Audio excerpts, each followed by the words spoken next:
July 17th, 1972. 53 years ago today. I love these kind of episodes. A security guard is doing his usual rounds, inspecting the building he works in for anything suspicious. Release day, you muppet. It's been a while since anything exciting happened, but still, he's alert and perceptive. Despite this, when he sees some doors with their locks taped open, he thinks to himself, gee, that's not very suspicious, and takes the tape off and shuts them again. Fool me once, shame on you. Fool me twice, shame on me, he thinks to himself a few minutes later when he sees that they've been taped open again. He calls the police and sets in motion a 2-year investigation that would shake the very foundations of politics in the USA. This week on Cheeky Tales, we're covering the granddaddy of all scandals, Watergate. Ooh.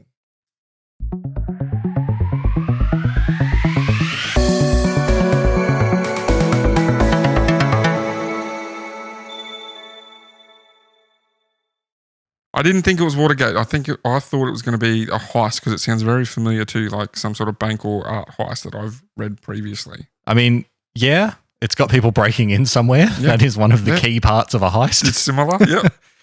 Sean seems unimpressed.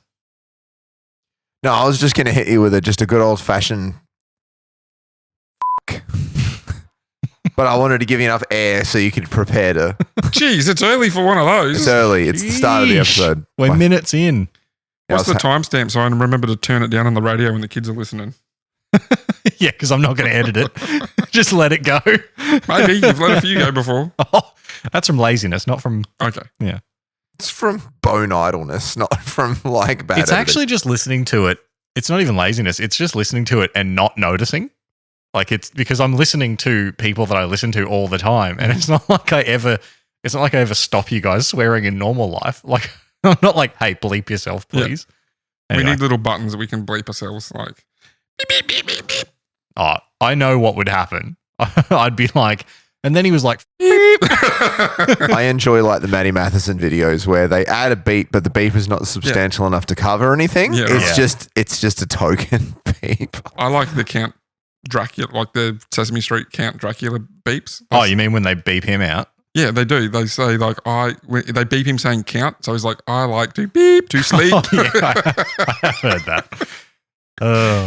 He's innocent, but it's making him sound not great. Yeah. Well, talk about someone who wasn't innocent and didn't sound great. Yep. Richard Nixon. Yeah. Yeah. My exposure to Richard Nixon as a child was Futurama. And the headless body of Spiro Agnew. You're right. Yeah. Was he also the president? No, he wasn't. What? It was Reagan, I think. When? For Pearl Harbor. Not even close. Reagan was in the 80s. Reagan was the Who 80s. am I thinking of then? The guy in the wheelchair. Oh, FDR? Franklin Delano Roosevelt? Could have been. Yeah, it was Roosevelt. Or the one before? Teddy Roosevelt. There's two Roosevelts. No. I mean, was not Hoover? It's was not, Hoover the one? It's not our J. political Edgar history. Hoover. Hoover was a long time ago. I know who you're talking about, though. Yeah. The one with polio that didn't want anyone to know he had polio. Yeah. Yeah, so he kept like showing up to events in cars and stuff. Yeah. Yeah. And like It was FDR. There you go.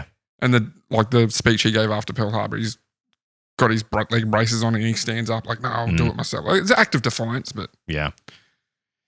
anyway, I don't really know much about, I'm going to be honest, I don't really know anything about Watergate. Do you know Richard Nixon's nickname? You're going to hear it be like, oh, yeah, of course. Probably, yeah. It's Tricky Dick. But I know of like its pop culture references. We've had like, what was the NFL one? The Deflategate. Like what it's spawned. Like Yeah. Watergate has spawned a bunch of... It is the suffix for all scandals. Yes. Spillgate, when you kept spilling drinks on the couch. Did Bill Clinton and... What was that called? Did I have a gate name? I don't Yeah. I don't remember what it was though.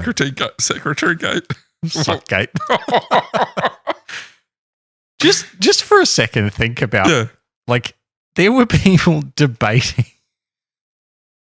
There were people debating the presidential. Like, You're going to beep that out. I'm gonna have to, but like, that's disgusting. Yeah. And that was like late night news in the States for ages. Yeah. Anyway, tell us about Watergate, boy. Tell us. Well, before I get to Watergate, Oh, okay. you have to understand how Richard became Tricky Dick. Yeah, right. Mm. I'm going to mark down on my little bit of polling paper and drop it in the box, and then you're going to open it up and tell us the story. Good. That was terrible. We're trying to bring that back. Yeah. We're trying to bring that back. Okay. Yeah. Wasn't a great one. For that, I'm going to impeach you. Well, by the way, this is just going to be a whole episode of specific American political terms, which all mean. don't be such a hanging Chad. Stop. What does that mean? You don't know the hanging Chad? It's such a stupid reference. Don't talk about it. The election between Bush and Gore, the one that was like really close. In Florida, there was a whole bunch of votes that got discounted because the bit of paper that you stamped out was still hanging there. So they were like, it doesn't count. And that they call it a hanging Chad. That's ridiculous. Yeah. Yeah. Anyway, that's a dated reference. So we're going to start where we always do, in some person's family home. World War II. The 1904 World's Fair. Close. On a boat. Interestingly. In World War II. Interestingly, I didn't put his birthday in my script. Sean, in Halloween. Would you mind looking up Richard Nixon's birthday? What do you got on Halloween? That's a themed episode that happens. Halloween happens every year. So I know, but that's where we always start because we always have a Halloween episode, just like we always have a Christmas episode, even though we're 100% run out of Christmas stories. Well, that's your year this year for doing Christmas, isn't it? Yeah. Richard Nixon was born on January the 9th, 1913. There you go. So in the middle of World War I? Before it started. Before. There you go. World War I was what, 15 to 19? 14. Yeah. So, Richard Nixon never lived in the time that the Titanic was on water, and his middle name was Milhouse. Everything's coming up Milhouse. He was born to parents Francis and Hannah in a small town in California. Francis was a lemon farmer who, unironically, why are you guys like this? You know that I have to edit that stuff out. Yeah, I know, but that was funny. Francis was a lemon farmer who, unironically, was always sour. And as it turns out, lemon isn't exactly the most profitable of fruits. I was going to say, when you think of farmers, you never ever think of lemon farming. But someone has to do it. We have lemons. Yeah. That is what it looks like when you suck on a lemon. I love the taste of just sucking on a fresh lemon. Yeah, I love lemons. And also, lemon farming was very, very profitable if you were from Sicily but lived in New York City. Mafia. Yeah, right. I love Sicilian lemons. Squeeze some lemon out on your fish and chips, and you just eat the lemon. Not the skin, obviously, but the family were very poor while Richard was growing up. He was later quoted as saying, "We were poor, but the glory of it was we didn't know it." Despite being poor, he seemed to turn into quite the little nerd.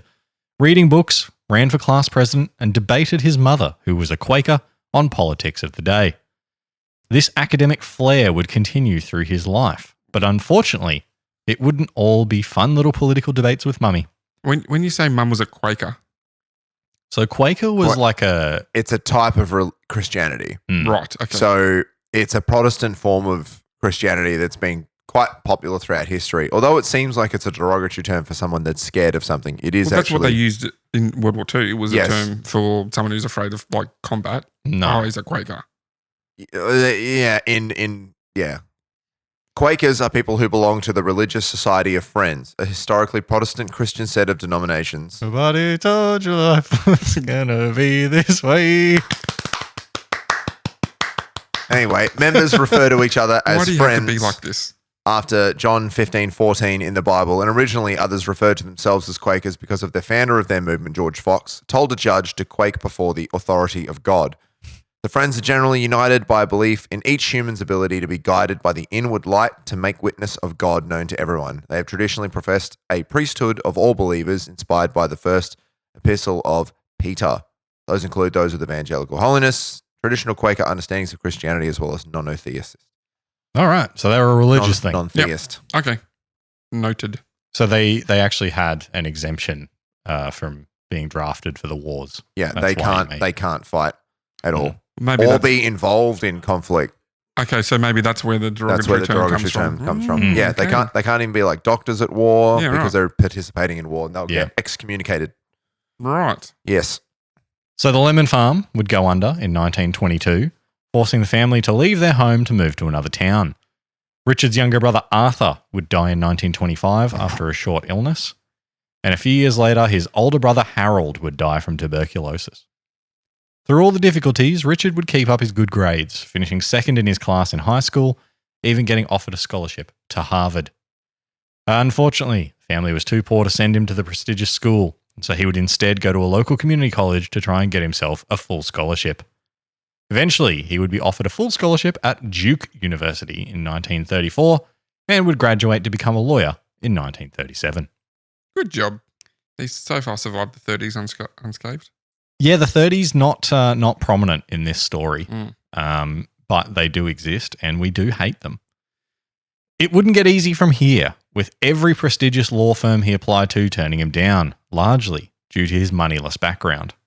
Richard would be forced to move back to his parents' house, living above their garage, working in a dead-end job in a small law firm. He would have one positive, though, as he joined a local community theatre and eventually met his future wife, Thelma Ryan. When he drove her home after rehearsal one night, he asked her out on a date, to which she replied, "No, I'm busy." Yeah. Undeterred, Richard would begin a slightly creepy series of attempts to woo her. And after hearing that she enjoyed ice skating, would learn to ice skate so that he could accidentally bump into her at the rink, and generally being a bit of a simp for her over a year before she would agree to a date. Eventually, they would be married in 1940 and would move to Washington to chase their dreams. Nixon would take up a position in the Office of Price Administration in 1942, marking his first introduction to working in politics, which would set the tone for the rest of his life. I feel like there's a fine line between stalker and persistent. Yeah. There's a fine line between creepy and romantic too. Mm. It's called context. Sorry to just drop that there. There's a whole episode of How I Met Your Mother about it. Yeah. Depends how it's received. Yep, depends how it's received. Fair enough. Mm-hmm. Mm. It's the second time we've quoted How I Met Your Mother this episode, I believe. It is Hanging Chad and that's 2. Hanging Chad's not That's really the third reference. That's 3. Hanging Chad's not really a How I Met Your Are Mother you, reference. doing a slap count? Slap bet. Yeah. Slap, yeah, but the slap count for the slap bet. Well, there's one. Slappy. A bit slappy. Mm. Political life begins, and so do the tricks. Have fun cutting that little rubbish bit out. I do enjoy cutting out my bad jokes. Yeah. Yeah. Don't cut out our bad jokes. Never. Just cut out your own. The bias is unheard of. Time to take down the bourgeois. Cheeky tails unite. We need to get up and overthrow this corrupt asshole. I'm okay I'm with more than happy with somebody else editing. I'm fine with Aaron's editing. Sean sounds like he's volunteering for it. I'm okay with it, boy. I'll just let you know. I find welcome a new insect overlords that will edit the videos. Okay. Now he's Dude, chucking if in an Simpsons references. Yep, Yeah. just chucking them all in. Was Richard Nixon in The Simpsons? Yes. I know Yes. that Yes, he there was a whole episode about not really about Nixon. It was about Red. Was one of the aliens Nixon? Like when the aliens took over, they No, ran it for was Clinton and someone else. Clinton, yeah. the Yeah. problem with our two-party preferred system. Nixon would only last a year in his new role, but that was his own choosing. It was actually 4 months or something. He had been assigned to responding to correspondence in the tire rationing Then division. why did you say a year? If it would just say 4 months. I think I was reading two different Okay. sources, and one said a year, and Tomato, one said the other 4 said months. barbecue. Oh. He'd been assigned to responding to correspondence in the tire rationing division. That's my goal when I tell a joke, just to get Aaron to go, shut up. And he hated it so much, he quit after just 4 months. There you go. Within 2 lines, I say 2 different things. To join the Navy and fight in World War II. You might remember he was a Quaker. Well, he had a birthright to not have to fight. So, props to him for doing so. While he served for the rest of the war, he would never see combat. He would serve in the Pacific and earned 2 service stars before leaving the Navy in 1946. Sean, we're back to World War II and boats. We are back to World War II and boats. It always finds a way. Life will find a way. Back to where we always start. On his return to civilian life after the war, a group of Republicans from his hometown approached him with an idea. they could use Nixon as a former war veteran to take down Jerry Voorhis, a 5-term Democrat in California's House of Representatives. A war veteran who did see combat. Yeah. Sean, is that really a war veteran?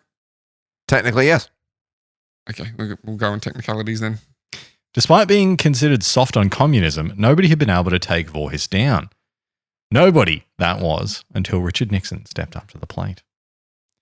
Nixon would use an interesting tactic: outright lying. Oh, okay.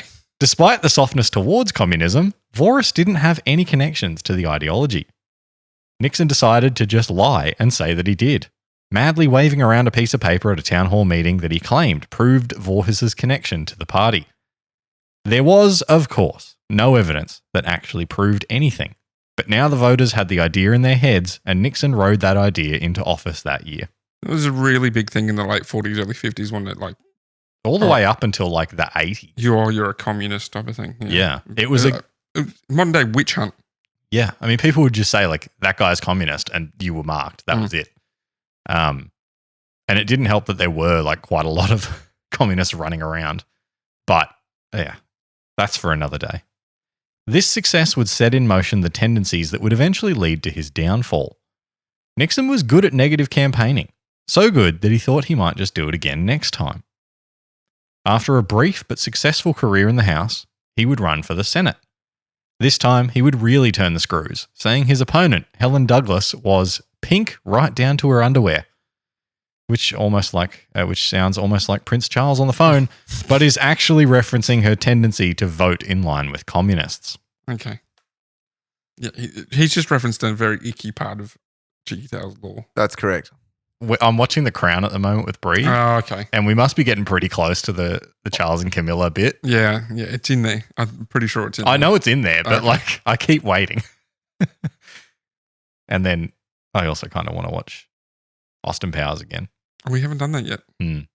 That thing is like Austin Powers is now linked to that story for me, thanks to our episode. Nixon's staffers would also hand out documents called pink sheets that made false comparisons between her voting record and that of a New York congressman considered by all to be a communist. Oh, so they weren't like the ownership details for Not pink the cars. slips for their cars. No, they weren't racing Supras down at that drain in LA that's in every video ever. No. Of course, this worked, and he became a senator. He also won the nickname Tricky Dick for his tricky and underhand tactics during the campaign. So that's the first time that they started calling him Tricky Dick. His rise from the poor kid in small-town California was still going. In 1952, Dwight D. Eisenhower would pick Nixon to be his running mate, which would see him entering the national stage with a splash.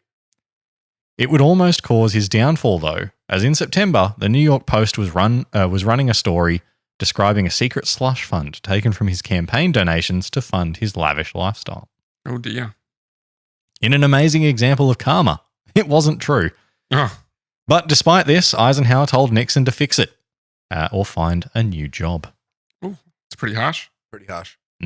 Pretty harsh. I mean, not really. Like, that's the kind of thing that, like, you kind of got to get sorted, you should be held accountable for that. Yeah. He wasn't doing it. It's not harsh at all. Yeah. Yeah, he wasn't. Yeah. He wasn't doing it, but, like, get your stuff sorted, mate. Get your keep it in a sock. Put it in a bag. The same sock. The same sock? Yeah, get your one sock is the expression. I've literally never heard that before in my life. Neither have I. I've heard put it in a bag. No. Unbelievable. This could be a military thing, Sean. No, it's not. Can't wait for the wave of comments that are like, yeah, that's a very common saying. Yeah, get in one sock, yeah. Or the opposite, which is like, what the hell is Sean talking about? I mean, at the moment, it's 66% to 33%. So a wave of comments. I predict. My mum, your mum. Yeah. Oh, yeah. Put up a great haircut on Instagram the other day. I had 11 likes. 2 of them. One of them was mum. One of them was the guy that stands next to me in the barbershop. So 9. Nice. Doesn't count. Thanks, mum. By the way, an avid listener.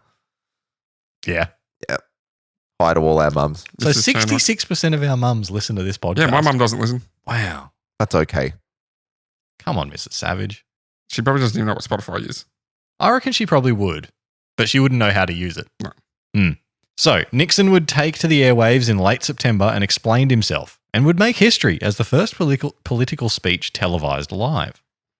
60 million people would watch Nixon run through his budget and finances, making himself seem like a struggling man just like the people watching. An example of the "aw shucks" attitude was this quote: "Pat doesn't have a mink coat, but she does have a respectable Republican cloth coat, and I always tell her that she'd look good in anything." It's such an awkward thing when you see it live. Okay. Richard Nixon, not incredibly charismatic in front of the camera. I suppose this is the time in history where TV is becoming a thing, isn't it? Like, Yeah. Yeah. Like post World War II is where it was really popular. Mm-hmm. Like it started booming. Yeah. He also told a story of the one political donation that he had kept in his personal life. A cute dog named Checkers that a supporter had sent him after hearing that his kids wanted a dog. "Regardless of what they say about it, we're gonna keep it," Nixon said at the end of his speech. Very good impersonation, boy. That's Futurama. Oh, that's Futurama, Nixon. Yes. But the speech would go on to be known as the Checkers speech. I hope you just frame just your head and then maybe put like a little glass tube. Boxer. Yeah. It would go on to be known as the Checkers speech and would save his career. Eisenhower called Nixon and said, "You're my boy." From here, Eisenhower and Nixon would find themselves in the White House, and Nixon seemed to be on the rise still further. As vice president, Nixon didn't really do much on the policy side, but he did spend a lot of time in front of the camera. He would spend time dealing with protesters, debating Nikita Khrushchev while visiting the USSR, and eventually spent time running the country when Eisenhower started having heart attacks. At the end of Eisenhower's 2 terms, the choice for the Republican Party, and seemingly for the nation, was clear. Vote in Tricky Dick. Unfortunately for Tricky Dick, there was a little fella up at the plate for the Democrats. What? Nothing. We're doing the opposite that you two did to me, which is we're quietly listening instead of just throwing absolute garbage downrange while you try to speak. Good, because I'm about to throw some garbage. I just like, he's just Tricky Dick and the little fella, like he just keeps referencing penises. I don't know what you're talking about. Okay. Double entendre is that for a reason? There's a good one later. I hope you pick up.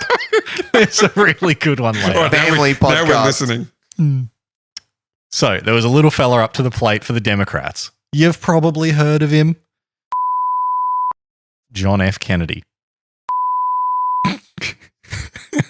Nah. Jeez, nah. boy. That's just, the pennies just dropped of what you actually mean. Nah. That is... Nah, cut it. That is awful. Absolutely not. You're going to ostracize. You're going to lose. We're not cutting it. No. We'll lose all our American listeners. No, we're not cutting it because we've had an entire episode dedicated to Dolphin House, and that is the worst thing that's ever been said on this podcast.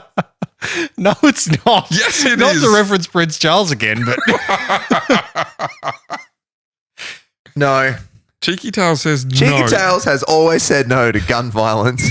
Maybe I'll just bleep over what I said and that can be for us. Oh my goodness. My goodness gracious. Lord help me. I'm sorry, listeners. I think I have to leave. I think Sean, do you want to leave? Yeah, I'll just out. let Aaron do the rest of it. Yeah, you can do the podcast by yourself. You know what? I'm keeping it in out of defiance. No. This is a democratic podcast. It's his own head. Let him go. He's going to do it to himself. Yeah. We finally got him. It'll be like Letterman. Like all of a sudden next episode is just me and you. Like, hi guys, welcome back. Welcome back. Jim Carrey's gone. No, not Jim Carrey. Other guy. Damn it. Is it really that bad? Yes. Come on, man. You can beep over it. That's why we haven't said what it was. So you have the opportunity to bleep it out. Okay. I was really proud of that. Nah, you have to blur your face too, so no one lip reads that. Deepen the voice. Yeah. Yeah. You're going into witness protection after that. We need a full censor of that. I'm glad you said it. It was very funny. You should have saved that for us. I didn't think it was that bad. It's that.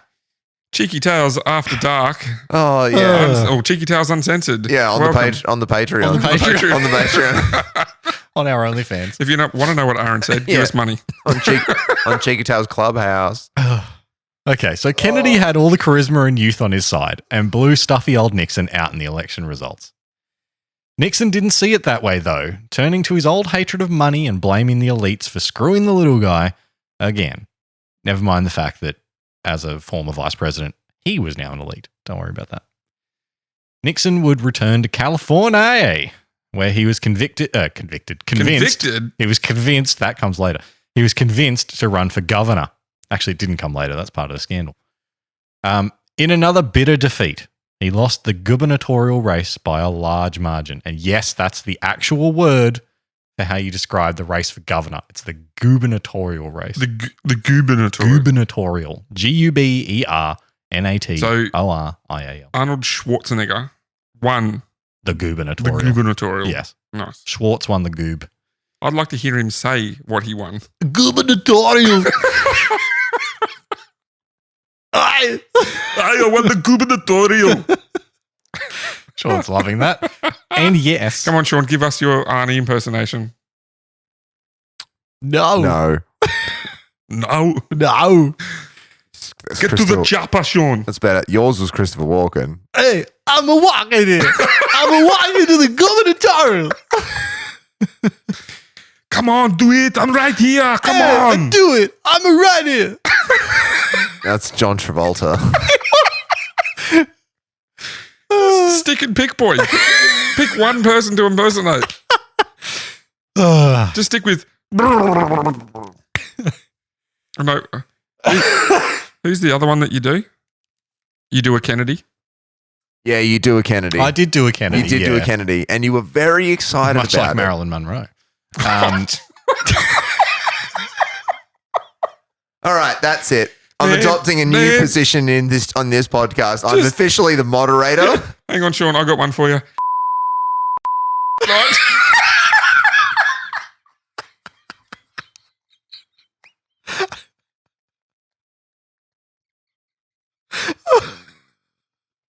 Oh, I'm sorry to the Kennedy family. Oh, it's been long enough. We've really No.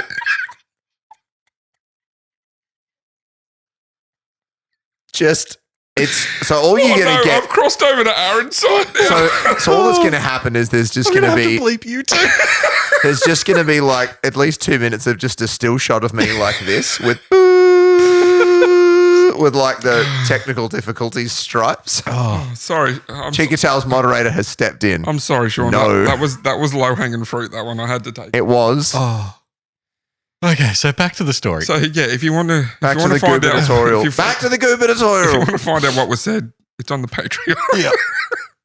Pay us $9.99 a month, and you can hear what awful things we say. You know what? The best jokes in the podcast. None of this $9.99 a month thing. Just $2 to hear each clip. $2 if you want to hear that specific bit. $2 a clip. Nobody's paying that. Well, no one's going to pay $9.99 a month for something that we upload at once every 6 months. Twice a month. Yeah, barely. Every episode, we don't always say something inappropriate. We can get change cancelled. We definitely can change that. Yeah. So Nixon would take his defeat in the gubernatorial race very bitterly, saying in a press conference, "You won't have Richard Nixon to kick around anymore because, gentlemen, this is my last press conference." Nixon had quit politics and spent the next years of growing a successful law firm that would make him rich for the first time in his life. I thought you were going to say growing lemon trees. Growing lemon trees like his dad before him. But it's not over yet because the phoenix rises from the ashes. Good analogy, boy. Thank you. While he had made his big announcement, Nixon would spend the next 8 years making himself appear the elder statesman, making observations on the political landscape and lining himself up for another run. Ronald Reagan would be trying to land himself the Republican nomination, but Nixon would be in the background, quietly making sure the Republicans that mattered were already on his side. By the time the nomination was voted on in 1968, he was already well ahead and won the nomination. The 1968 election was a mess for the Democratic Party. I just remembered another one I put in. With Lyndon Johnson refusing to run and Bobby Kennedy doing his best impression of his brother John, the Republicans had an easy ride to the White House. No. Bobby No, Kennedy also. No. Cheeky Tales moderator says look no. up Bobby Kennedy for that one. Cheeky Tales moderator says I'm editing this episode. We can say he was assassinated. Yeah, we can, but we're cutting his joke. We're cutting his inappropriate joke from before. And you pronounced Lyndon Johnson's name wrong. It's Lyndon B. Johnson. Everyone knows that. Whatever. All the way with LBJ. I was very keen to get my next joke out. So, because of all this nonsense going on, the Republicans had an easy ride to the White House. And Tricky Dick would find himself in the office with no corners. Well done. The Nixon era had begun. From poor lemon farmer to Oval He never even Office. got to farm the lemons. No, but to Oval Office. From poor book nerd to Oval Office. Good job, Yeah. Richard. What do you reckon they do Nixon. with like the extra space outside of the Oval Office that the corners would normally take? Like that'd be such an awkward space around it. Okay.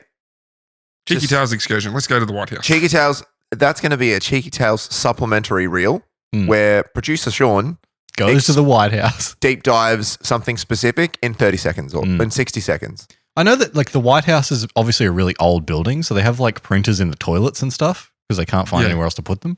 Sean downloads the White House plans and then gets FBI raided. Sean, who's done a lot of reading on the curiosities of the White House in the past because I like architecture, will attempt to edit and do a deep dive video with maps and things. If Sean moves out of the way, I've got the Lego White House right there. Doesn't help. Please reference Rick and Morty in that because they often visit the White House in that show. They do. Can you even tell me which wing the Oval Office is in? It's in the East Wing, isn't it? Almost. So we'll get on with that. Okay. There's a whole TV show that tells you what wing it's in. Correct. I thought the West Wing was like where the Defense Forces were. The Defense Forces are not within the White House. Well, like there's people there from the Defense Force. They're at the Pentagon. They're at boy. the Pentagon. Yeah, but they're not all at the Pentagon. No, they're They're the Pentagon. They're at the Pentagon. Fine. Isn't that why the show's called The West Wing? Because that's like where the countries run from? We'll get into it. It's okay. Okay. We'll get into it in our supplemental episode on the White House. Mhm. So He's just won the he's presidency. won the White House. President Richard Tricky Dick Richard Nixon. M. Nixon. That was his That's right. pose. He did do that, didn't That's he? his pose. Yeah, when did he do that? Uh, We'll get to it. Nixon would be president when man landed on the moon. Woo! Talking to Neil and Buzz. Allegedly. Talking to That Neil and stays. Buzz from the White That House. stays. Moderator says, yes, that stays. That's your joke, Sean. Sorry I stole it. That's our joke. We've been doing that for ages. I still want to do the conspiracy debunking episode. Then do it. It's too late. It's Well, been too long. It needs Sean to come up with all the conspiracies because that was the whole point. Okay. Or maybe it was you. I No, can't it was was one John. of you. It was John. It wasn't me. It wasn't me. I believe in it. The slapdog wasn't on the scene back then. Yeah, something I must have think been. you wanted to do it and have me. come Yeah. up. Yeah. Anyway, You write the conspiracies, or are you meant to just not know ahead of time and debunk them top of your head?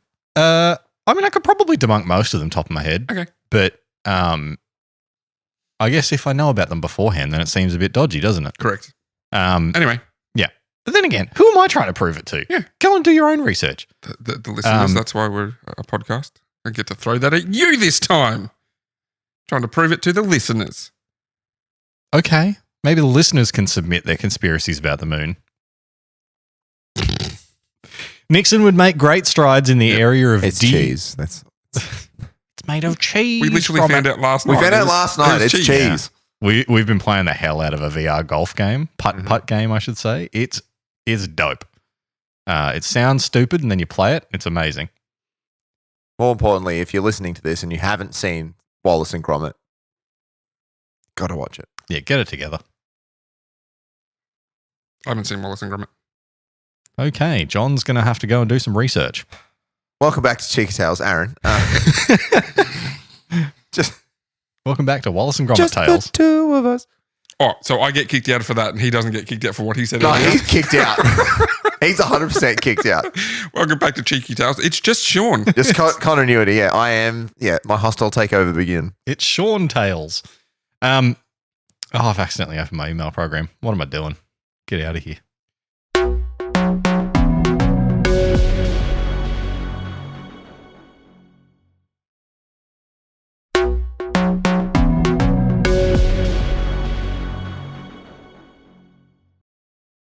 So he was president when man landed on the moon, and he spoke with Buzz Aldrin and Neil Armstrong. Amazing that you know Buzz Aldrin and not Armstrong. That's crazy. I was getting there. Well, I was just leading you back into your story. Buzz Aldrin's name would have was earlier on the list of people that were at the Hollywood set when they filmed it.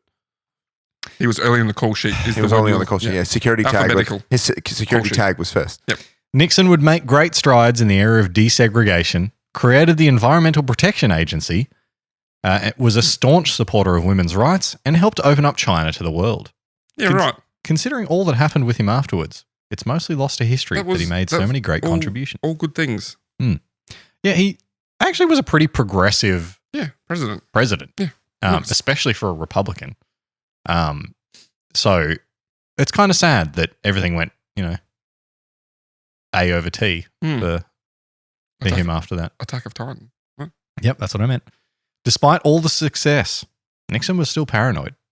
With his background, he always believed that big money was against him and that he had to do anything he could to stop them. A big pharma out to get you. As we've already seen, he wasn't above dirty tricks. And so leading into the 1972 election, he would set in motion his own fall from grace, all with the help of some plumbers. It's a me! Massive scandal. Wahoo! I saw something earlier today that was like, Luigi is voted the sexiest of the Mario characters. By women, yes, I did see that. Why? It's clearly Waluigi, but... Nah, ick. Ick warning. Sean's got the hots for Donkey Kong. I'm a Toad man myself. No, the little dude in the cloud. What's his name? Lakitu? Yeah, when you drive off the Mario... I just drive off purposely so he picks me up all the time. Pick me up, Daddy.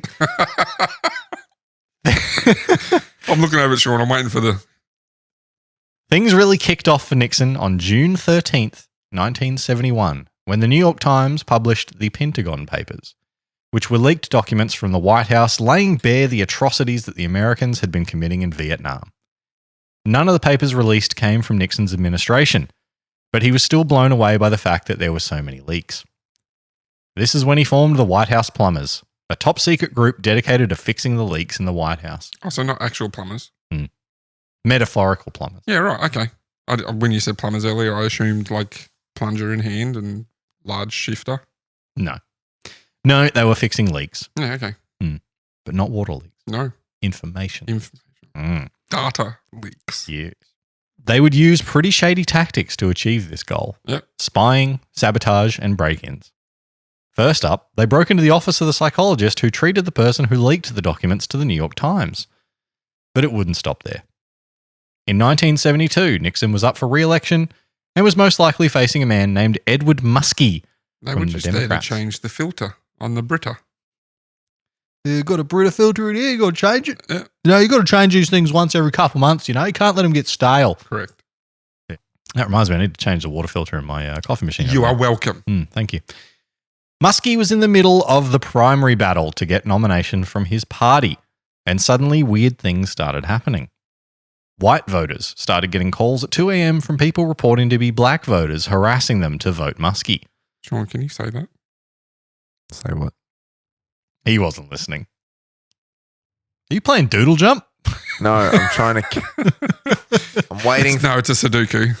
I'm waiting for several errors, which I'm sure are bound to happen soon, or jumps over important information. Problem is, listeners and viewers, I forgot my iPad stand, so I'm doing these ones.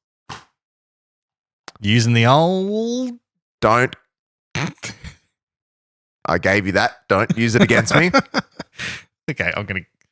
Wild conspiracy theories about other candidates printed on Muskie stationery started appearing in people's letterboxes. Of course, this wasn't coming from Muskie. It was coming from another group, the Campaign to Re-elect the President. The Plumbers. Or CREEP, as they had been come to know. I'm a creep. No, that's not how that tune goes. I'm a creep. Yeah. I'm a creep. I think that's it. They would succeed, and Muskie's campaign burned out after the shady actions. So you've got the White House Plumbers, and you've got CREEP, and there's like quite a lot of Venn diagram crossover in that. Okay. So the plumbers are kind of there to like stop information leaking and creeps there to like try and get him reelected. Get information out. Well, false information out. Yeah, kind of. It was more they were just doing stuff to try and get him reelected. Sure. Okay. And it started off pretty dodgy and it just continued getting dodgier. Sure. Creep were not done though, and were about to set in motion the campaign intelligence plan that they had been working on for a year. They had been planning since January to break into the Democratic Party offices in the Watergate complex in Washington to take photos of documents and tap the phones. Notable members of the plot included Howard Hunt, a CIA intelligence officer who was also part of the White House plumbers, and FBI agent Gordon Liddy, another plumber who worked for John Ehrlichman, who himself was a White House counsel to Nixon. Former FBI agent Alfred Baldwin was assigned to carry out the first break-in during May, and after booking a hotel across the street, would break in with a team and install listening devices in 2 phones. The break-in was successful, and they would then record the conversations going on in the office over the coming months.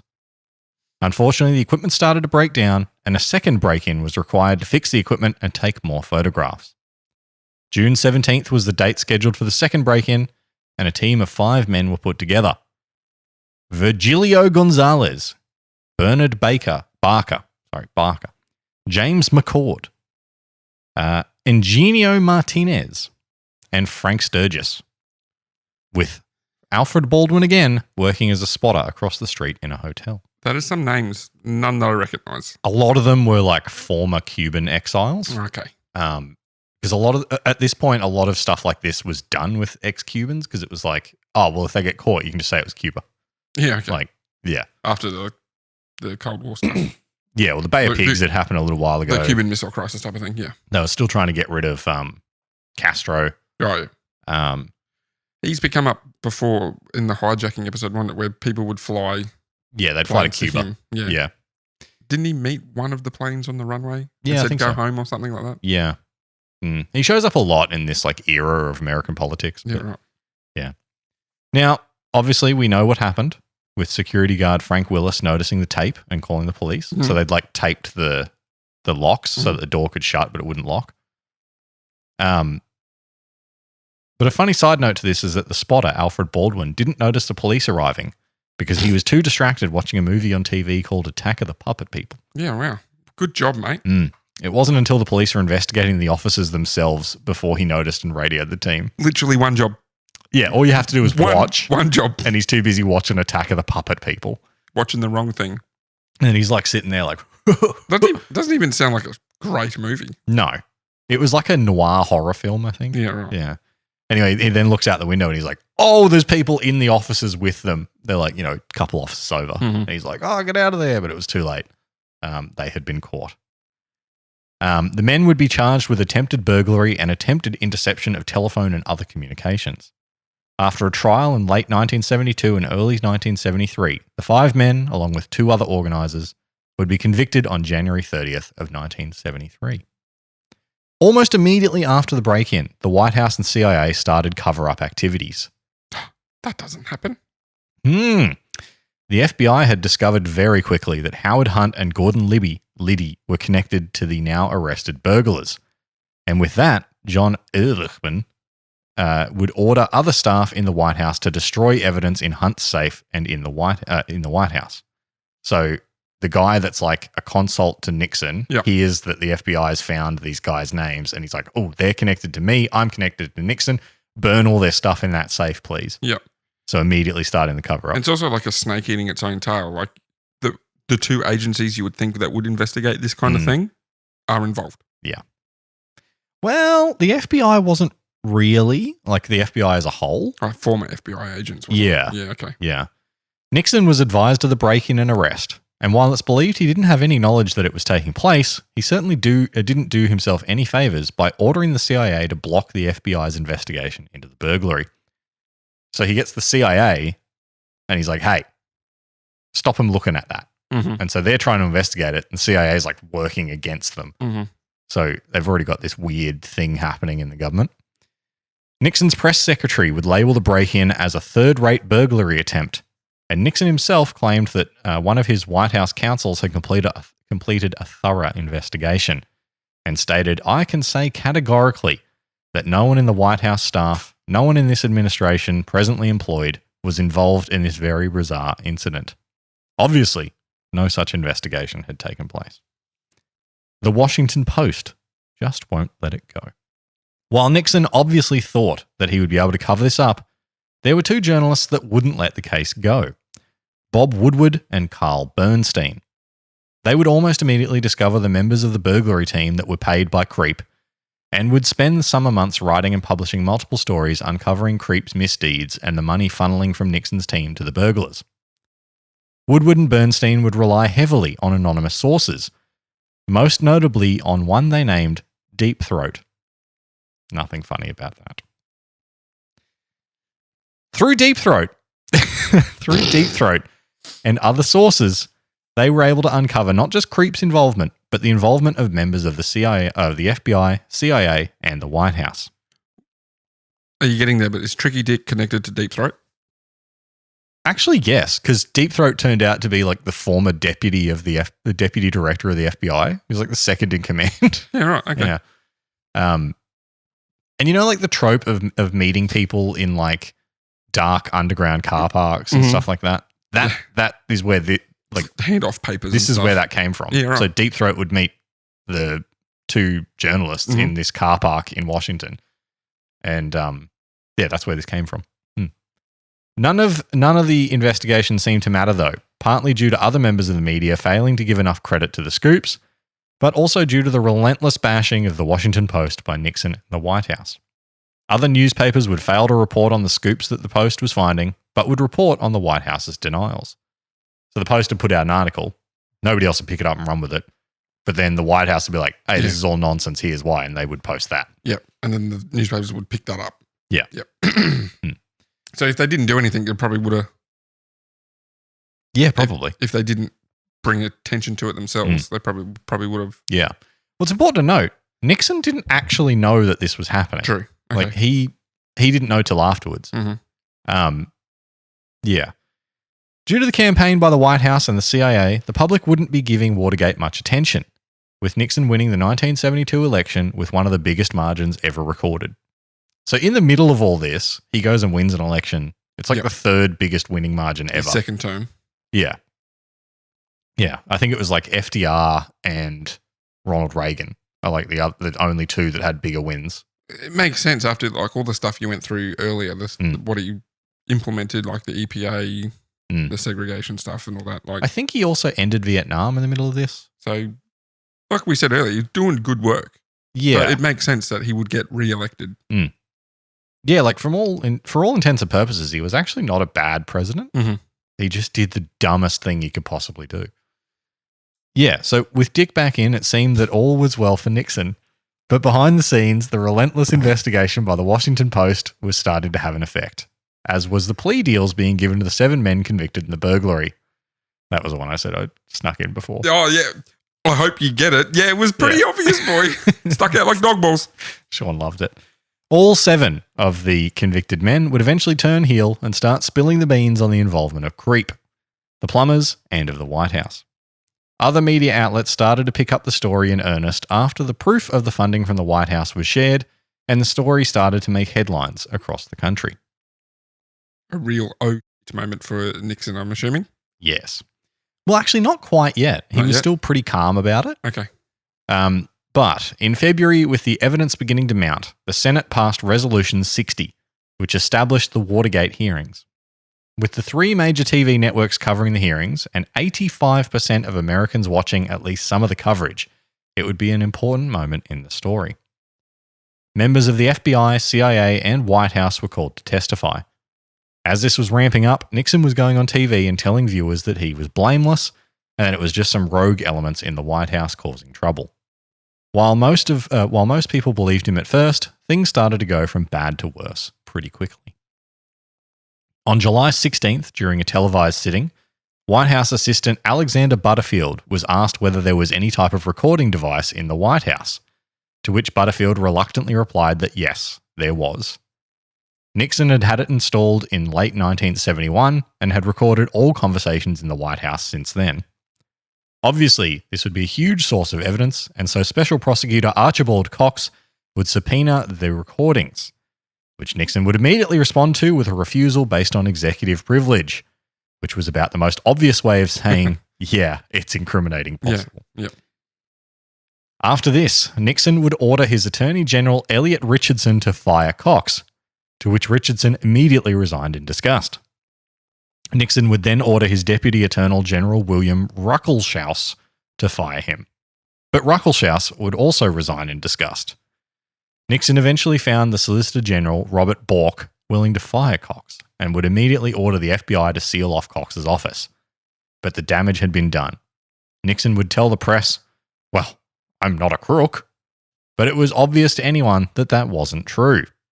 He would be forced to hire a new special prosecutor who would continue the investigation. This event would become known as the Saturday Night Massacre. So this all pretty much happened in a night. Yeah. Pretty wild to have your Attorney General and Deputy Attorney General both quit on the same day because of what you're doing. Mhm. Like, that speaks volumes for how dodgy you're being. The public had turned against him now with the mounting evidence of his wrongdoing. The courts weren't helping him either, with 7 of his aides being indicted by a grand jury in March of 1974, and the Supreme Court ruling that the White House tapes would be released in July of the same year. On August 5th, the transcripts of the tapes appeared in the media with the smoking gun tape revealing Nixon's order to the CIA to obstruct the investigation. It didn't matter that Nixon had nothing to do with the break-in anymore. He had obviously been taking part in a cover-up, and that was enough to make him a criminal. Yeah, right. Congress would start the process to impeach Nixon, but on August 8th, he would take that power away from them, announcing his resignation as president. The next day would see the now infamous image of Nixon standing on the top step of the presidential helicopter, giving the V sign, meant to stand for victory. That's what you were doing before the... He also had previously done that in his presidential campaign in Had he? various cities, yeah. Oh. It's a famous photo of him in Pennsylvania Oh, well, there you go. during his run. That's the pose I was doing. It's a Cool. common pose of his. Well, I never saw any other photos of that. But now that you say it, I think I do remember that. So yeah, he hadn't done anything wrong Just until he was like, cover it up. cover it up, please. Yeah. Yeah. He hadn't actually done anything at all. People that were involved in some shady stuff had gone too far. Mm. And he could have just easily been like, That was dumb. I have a task force to try and find leaks and they stuffed up and I should fire them. And I fired them. Here is what happened. But instead he's like, no, we've got to cover this stuff up. Yeah. Because like it's connected back to various different high people. Of course it was. It was an internal thing to stop leaks happening and they overstepped the mark. And so They got caught up in trying to get him reelected. Yeah. And I think there's probably something to be said for like his attitude of like being, what's the word I'm looking for? Paranoid. Being paranoid about like, oh, people are coming to get me. Like, you know, the elites are going to take me out of office again, you know, that sort of thing. So that probably permeated around him and like people got that vibe, started doing it. Yeah. So in the aftermath, Nixon's vice president, Gerald Ford, would take office immediately following the resignation, and within a month would seal his own fate by giving Nixon a full pardon. His reason for doing so was that the country needed to heal, and a long, drawn-out court case against its former president would do nothing to allow that. He would lose the election in 1976 to Jimmy Carter and be known forever as the first and only president who was never elected as president or vice president. 69 other people would be charged, with crimes relating to Watergate, with 48 being found guilty. So the other thing was that Nixon is still the only president to resign. Okay, yep. Everyone else has either died in office or just ended their term normally. Yeah. Nixon himself would find himself strapped for cash after all the legal battles he faced afterwards, and so would do a series of interviews on TV for $600,000 and sold his memoirs for $2 million. He would somehow not find himself ostracized by the political world, though, with Jimmy Carter, Ronald Reagan, and George H.W. Bush consulting with him on foreign policies. because he was a good politician. He He just tried to cover something disgraced up. himself. Yeah. Nixon would continue living a relatively public life until his death in 1994, with President Bill Clinton giving the eulogy, which ended with the line, "May the day of judging President Nixon on anything less than his entire life and career come to a close." While Nixon is gone and the investigations have long since uncovered all there was to know, we obviously still hear about the scandal all the time. That's probably because the suffix "gate" has become the go-to naming convention for all scandals. It could also be that other sayings from the investigation, like "follow the money," have kept it alive. It could also be just because it was unthinkable that a president would act that way at the time. And that since it has become almost expected that they will. Clinton. Trump. So How many? That's about 5. Yeah, you want to go for 6? No. Yeah. I guess like it's you can't imagine anyone before Nixon doing something this level of like dumb. Yeah, of course they did. They just didn't get caught. They probably did, but like it wasn't as They covered it up better. like it probably wasn't as egregious, right? Like there's nothing before Nixon that's like really embarrassing for the president, personally. I don't know. Like everyone's I don't know if I'm looking at this as egregious. It's definitely a stuff up and it's definitely dumb. I don't know. Like maybe it's hindsight, maybe it's time, but it's like with how corrupt all political stuff is worldwide, Nixon, for me, it's like this is just part and parcel. It's just that it was the first big public one and the first one that involved recording devices. Like all of this stuff would have happened before then and stuff like this has happened since. I mean, geez, like he tried to cover up a scandal that happened that he didn't necessarily have anything involved in. It was pretty stupid versus like what has gone down with Trump in previous years. Like, I think it was just an embarrassment to be like you didn't have to cover this up. Yeah. You could have just dealt with it. Yeah. You just won a massive election. Yeah. Like just come out and be like, yeah, people in my circle were being dumb. I've let them go. Here's what we're doing to make sure it doesn't happen again. Like, and it just became this 2-year long process to. I guess, like you said, that paranoia that he possibly had, like maybe thinking that people would still link him to it, even though he had not directly given any order to do it. And like, it was a year of denials Yeah. until the tape comes out where he's like on the phone being like, yeah, kill this investigation. I don't want to, like, nobody needs to hear about it. That would have looked bad. Yeah. Absolutely. Anyway, that was Tricky Dick and the Watergate scandal. It's a good one. Good story, boy. It's one I've been wanting to do for a long time. And now I know about it. Because an hour and a half ago, I never realized that Nixon was just like kind of not at fault for it. Yeah. He was at fault for choosing to cover it up, but the thing itself wasn't. Because those that haven't researched it in the past would just think, oh, Nixon, like he was actually ordering people to do these different things and ordered them to break the law, but he didn't actually do that. He just covered it up. He tried to cover it up. Yeah. Anyway, that's the episode. Nice. Thank you very much for listening. All taped up and wrapped up like a nice little lock. Good. Taped open like a lock. Take the tape off. We're going to close it. Thank you for listening. It's been wonderful. We will see you in a fortnight. Good luck listening through all of the omissions by the Cheeky Tales moderator. My word is absolute. So good luck following it. Editor's word is absolute. Good night, Chiquitos. Good night. Good night, Chiquitos. You've been listening to Cheeky Tales Podcast. If you'd like to see supplemental images related to our episodes or to interact with us about our episodes, hit us up on @CheekyTalesPod on Instagram, Facebook, and YouTube. You can watch our episodes on YouTube or listen to them on Spotify, Apple Podcasts, or wherever you get your podcasts.